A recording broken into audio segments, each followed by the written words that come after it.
Hello and welcome to the MyMACC podcast. Today we'll be talking about all things mental health. First up, we've got Toby and he'll be talking about trauma recovery. Hello, my name is Toby and I'm here today with the Montcalm Area Career Center to talk about trauma recovery and trauma responses. I'm here today with Nicole Alexander from our Montcalm Care Network. Nicole, do you mind telling me a little bit about yourself? Yeah, so I, like you said, am from Montcalm Care Network. I am actually school-based, so I work over at Montebella, K through 12, and I do individual and group therapy there. So one of my first questions for you is, what type of age ranges do you tend to see the most? Okay. So I work with all of the grades. I would say right now my busiest grade levels are the middle and high school, but I definitely have a good amount of the elementary aged kids as well. Alrighty, so getting into this, what are some signs of trauma responses? How can you identify them? So there's a lot that can happen when we have a trauma response. Some of that is what we think about, how we feel, and how we act.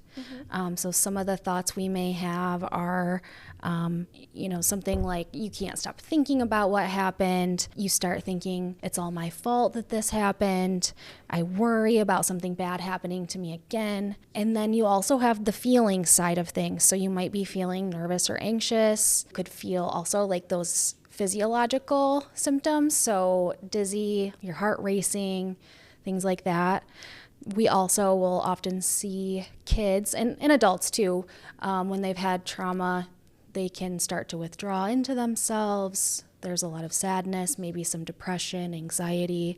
All of these things start to surface where they may not have before. And as far as how we're acting, we can become very easily startled because we're kind of always looking over our shoulder, making sure that we're safe. We might have trouble sleeping. You might notice that somebody's not taking care of themselves as much, or maybe this has happened to you and you're feeling that way and just can't keep up with things. So another thing I was going to ask is, for those of us who have family, loved ones, stuff like that, who are showing these symptoms, what are some ways that we can get them help or resources without accidentally causing them to draw in on themselves some more? So if you're noticing this with somebody you're close to, reaching out to them and just saying, hey, is everything okay? If you need to chat, I'm here, or here's some other things. What I would recommend is, if it's in a school setting, saying, have you thought about talking to a counselor or even a trusted teacher or adult in the building?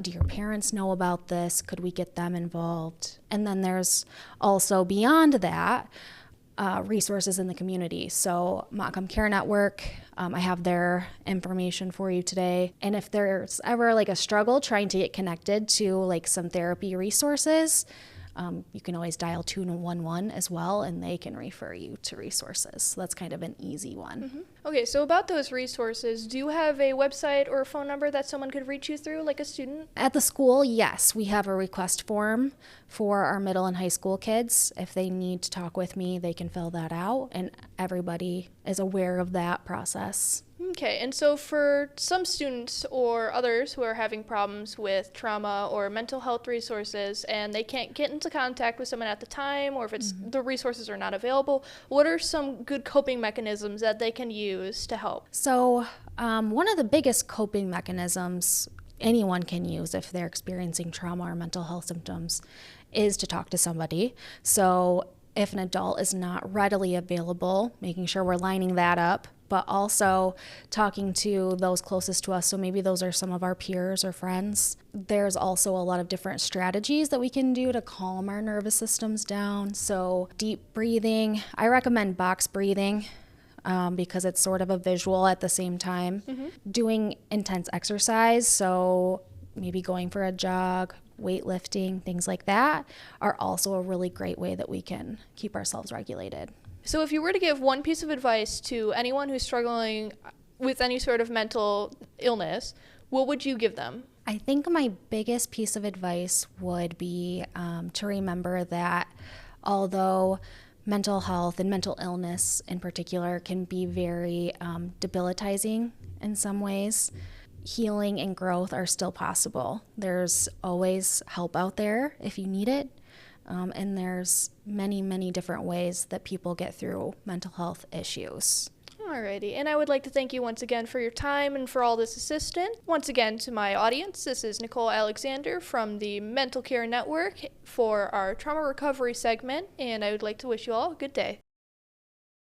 What is anxiety? How could you manage something like anxiety? Listen into this next segment where Cassie will discuss these exact questions. Hello, my name is Cassie, and today I'm here with Kylie, the counselor at the Montcalm Area Career Center, to talk about anxiety. Hi, Cassie. Thanks for having me. Can you tell me a little bit about what your job is here at the Career Center? Yeah, so I've been here almost 3 years, and as the counselor, I work closely with all the students and the teachers to provide support for any students that may need accommodations through an IEP or 504. I also work with them with their mental health, so if they're having a difficult day, they can come and see me. If we need to do any kind of career counseling or academic support for their future, we can do that as well. Can you tell me a little bit about what anxiety is? Yeah, so anxiety is actually a normal feeling that people have for worry or fear or an unknown. For example, when you guys get ready to take your SATs, you'll probably have some test anxiety, right? You might have had anxiety today with this podcast. So it's normal to have that, and everyone typically has some type of anxiety or whatnot. However, it is concerning if it's so worrisome that it's impacting your daily living, your work, your school, your personal relationships, then that can lead into a mental health disorder known as an anxiety disorder. What are some ways you could deal with anxiety? There's a lot of different treatment methods to use. For one, you could do talk therapy, and one of the more common ones that people use is CBT, which is cognitive behavioral therapy. It looks at your thoughts and your feelings and how that impacts your behavior. And then the other ways you could do that is mindfulness, which is kind of a buzzword right now, but basically being in the here and now, thinking about what's going on, how you can manage your emotions currently versus in the past or in the future. The other ways is medications and just taking care of your health, taking a walk, using some breathing techniques. Things like that can help impact your mental health and improve upon your anxiety. Some of the students that I work with actually tell me journaling helps them. Having an outlet, a healthy outlet, can help them, whether it's journaling, writing, reading. You don't want to isolate yourself too much, but even just being able to talk to a friend or look into research your own. But I would recommend either reaching out to a counselor or to your doctor so that you can come up with a plan together. So what I would say, thinking of risk factors and possibly behaviors that you might observe either in yourself or with a friend or a colleague. If you're noticing that they are having mood swings, if they are clenching their jaw a lot, if they're sweating, if your heart is racing faster, you're not sleeping as well, you're jittery, then I would say that you're probably struggling. And what I would say is if it's going on more than a day or two or after an event happens and you're always feeling on edge, that's when you would probably need to seek some professional help. Is there anything that you would like to add that we haven't talked about today? I would just say to any of the students that are at the Career Center, if they are struggling, it's okay to seek help. Anxiety is the most common mental health disorder in the world. In 2019, over 301 million people had it. So it's okay that you're struggling and it's okay to get help. So always come and see your counselor at your school or your local provider that's in your county. And if you ever need resources, I have some if anyone needs them. Otherwise, if you live in the community and you're not a student here, you can always go to MyMACC Care Network, check out their website or 211, and there's resources out there for you. Thank you, Kylie, so much for coming and talking with me today about anxiety. I've learned a lot about what I can do for myself and what I could do to help others with anxiety. And again, thank you so much for coming and talking with me today. You're welcome. I'm Cassie, and today I talked with Kylie, the counselor at the Montcalm Area Career Center, and tune in next time for my next subject. Ever struggle to find the motivation to do your schoolwork? Well, next up we'll be talking about schoolwork motivation with Trent. Welcome to this segment of the MyMACC podcast. My name is Trent, and I am here with my guest, Amy. Amy, what do you do at Montcalm Community College? I am the career advisor at the college. All right. And what do you do as a career advisor? So my job as a career advisor is kind of twofold. So half of my job is traditional college career advising. So I have a lot of students who are undecided. And so I help them explore not only what they might want to study, but understanding themselves better so that they can pick a career path to explore and figure out what they might want to do. We'll bring on activities and things like that. The other half of my job supports the whole, we're Montcalm Community College. One of the mottos is community is our middle name. Half of my job is literally to support career exploration and development throughout our county schools. So it's kind of a nice mix of K-12 with college. So you help students of all age or people of all age? I do, yes. In fact, at the college, we have a lot of students that come back after they've been in the career field for a long time. So I also get to help career changers or those people that are looking to retire but switch to a different type of career in their retirement. What do you think can cause procrastination? Oh, procrastination. Honestly, there's a lot of things that can cause procrastination. Sometimes it's just simply a matter of being too busy. Other times it's an emotional regulation. You might be overwhelmed by things, or you might have other things on your mind, or sometimes it's that fear of failure that if I don't ever try it, then I don't necessarily have to find out that I'm going to fail at it. What advice would you give to a student who is struggling with procrastination? So a student that's struggling with procrastination, it's helpful if they look at what are some of the reasons that cause it? What are some of the thoughts going through your mind when you know I have to do this, but you choose not to do it? Sometimes people feel like it's just, oh, I'm lazy or I can't do it, and they beat themselves up a little bit. But a lot of times it has something to do with something completely outside of that. And so you look at what is your schedule and what are your values and your priorities. So if it's something that you really want to do, schoolwork is a really good example. If you really want to make sure you get your schoolwork done, you can do the external things, creating a list, creating a schedule. But a lot of times if you can find someone that can help hold you accountable.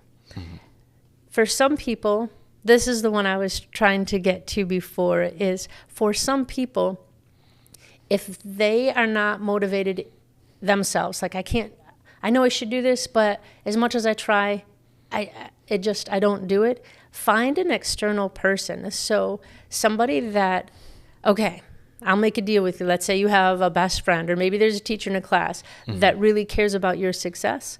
If you can set up a situation where if I don't do this, there's some penalty to them. Not a horrible penalty, but something.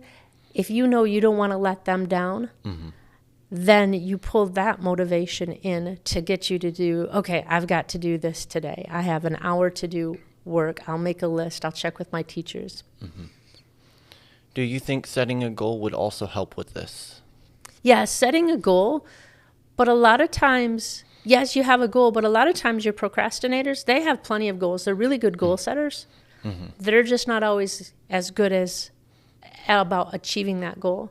So yes, set the goal, make baby steps along with it, but have that accountability piece as well as, okay, I have to have someone else like motivate me. Right. How do you think a student should handle stress, or what advice do you have? For handling stress, finding those things that bring you joy, finding those things that you can almost feel it in your system, that and it could be as simple as petting a dog. It could be a particular song or music, but you have to allow time each and every day to manage stress. For some, it's meditation, and meditation isn't complicated. It can be very simple and take a few moments. Technology, people have their watches. A lot of people will have just a little reminder on their watch to remind them just to breathe and take simple exercises of breathing. All right. Thank you, Amy. Thank you for tuning in on this segment, and we hope to see you again.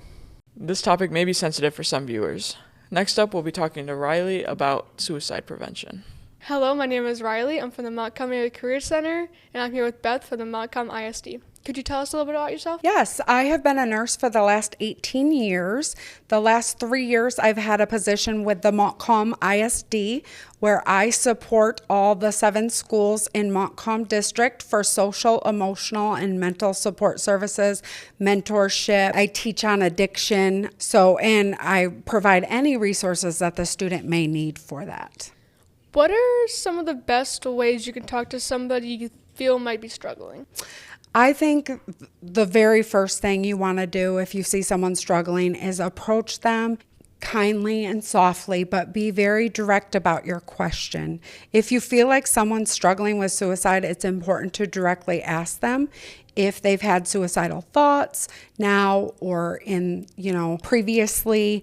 It is important to also know that they could say no to that, and you can reword the question to where, have you thought about killing yourself before or harming yourself? And sometimes you will get a different answer.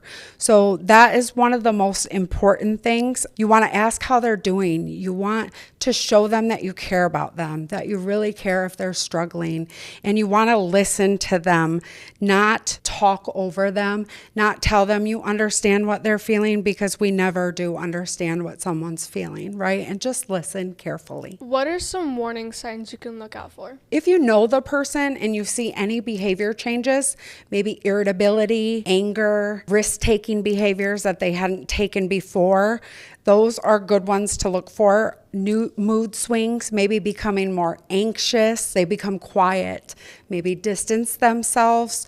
Those are important things to look out for. They start talking negatively about themselves or say that they feel worthless or helpless. Those are keywords that you really want to dive into deeper on that. If they're talking or writing about death, that's another one. It's important to know that someone that maybe previously was struggling and acting just off and different could then become happy and very joyful and giving away their personal belongings. And that sometimes happens right before the suicide takes place. How can people best help those who are struggling? The number one thing is if someone tells you, yes, they're struggling with thoughts of suicide or self-harm, you do not leave them.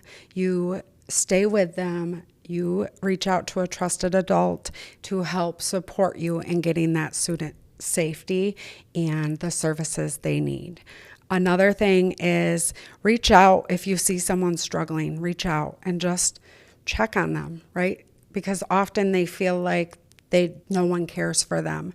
Be nice to others, whether you know them or not. We never know what someone's dealing with. Show them that you truly do care. Just take a valid interest in making sure that they're okay.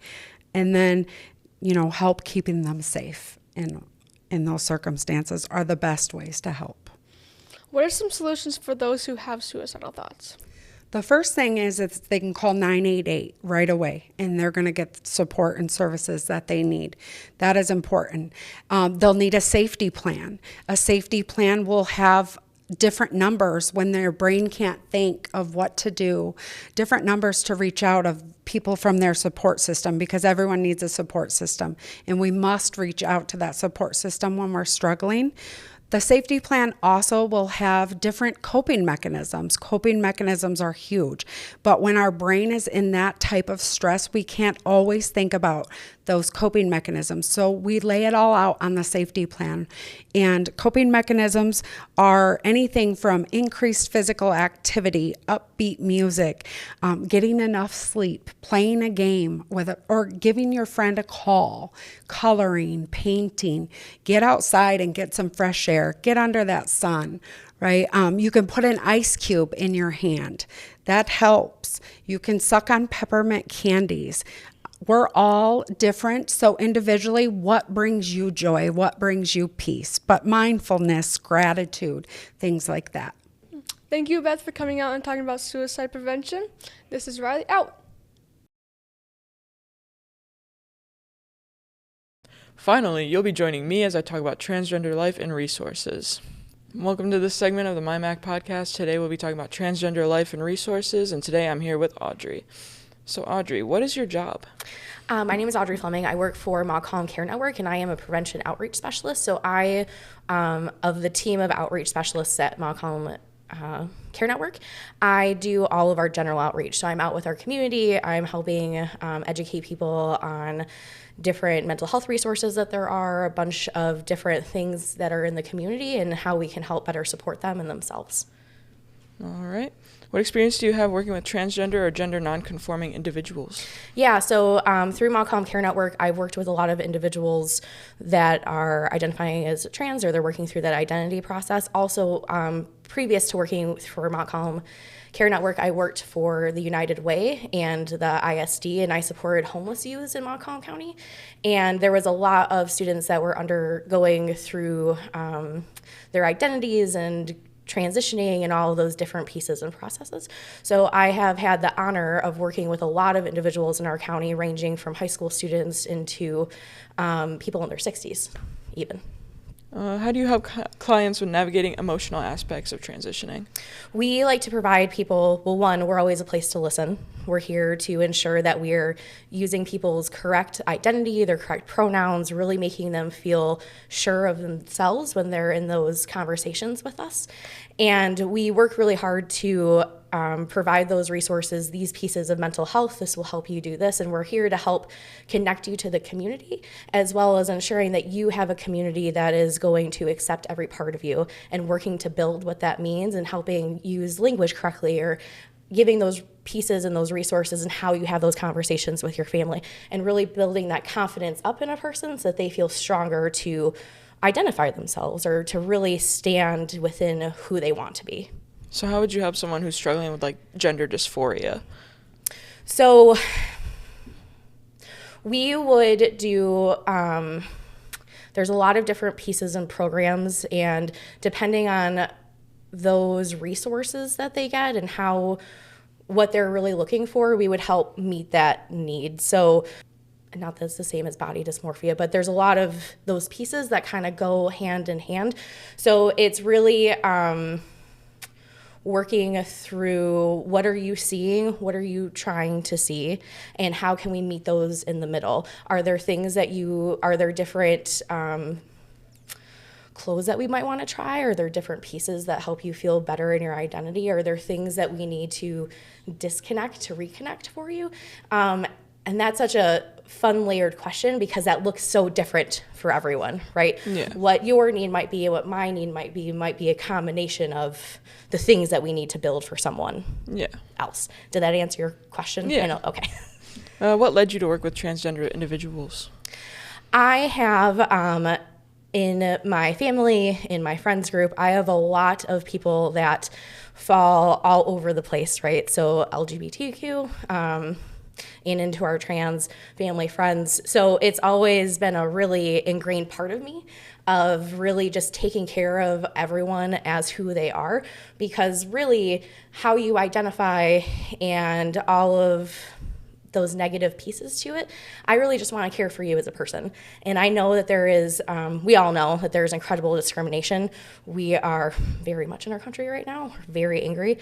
But there's no reason to have that if we just understand. And I think a big part of our stigma is that people just don't understand.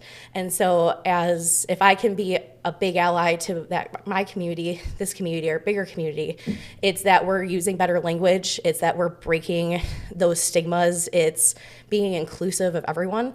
And so as a young person, when I was learning this discrimination and all of those pieces, I learned that I wanted to stand. And if I can help serve my community, I'm going to serve all of my community. And that's a really strong part of us. At MyMACC Care Network as well, because we believe so strongly in supporting everyone in our community. Everyone in our staff member goes through an LGBTQ safe zone training that really is a safe place to ask questions and to learn more, and to really get everyone on the same path of being an ally and supporting those we serve in the community. What are the common goals when working with a transgender client? I think that the biggest goal is being able to be safe spaces and to really build all of the needs of your client, really to ensure that their needs are being met, to help identify everything that, again, their needs, but to also make sure that we are using correct language, that we're being inclusive in everything that we're doing, and all of those pieces. What would you say their needs are? I think that their needs are a lot of individuals, regardless of how they're identifying as mental health resources.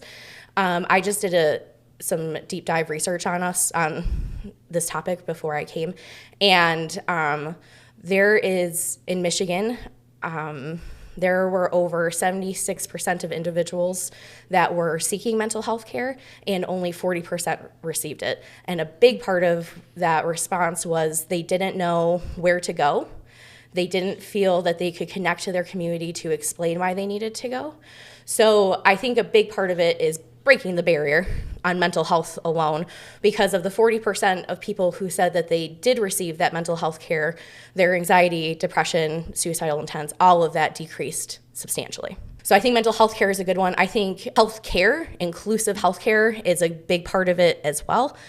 And having community. I think a lot of people that are trans, especially in Montcalm County, tend to feel very isolated. So building those three parts, I think, are incredibly helpful. Thank you, Audrey, for joining us. And thank you for watching. We'll see you next time on the MyMACC podcast.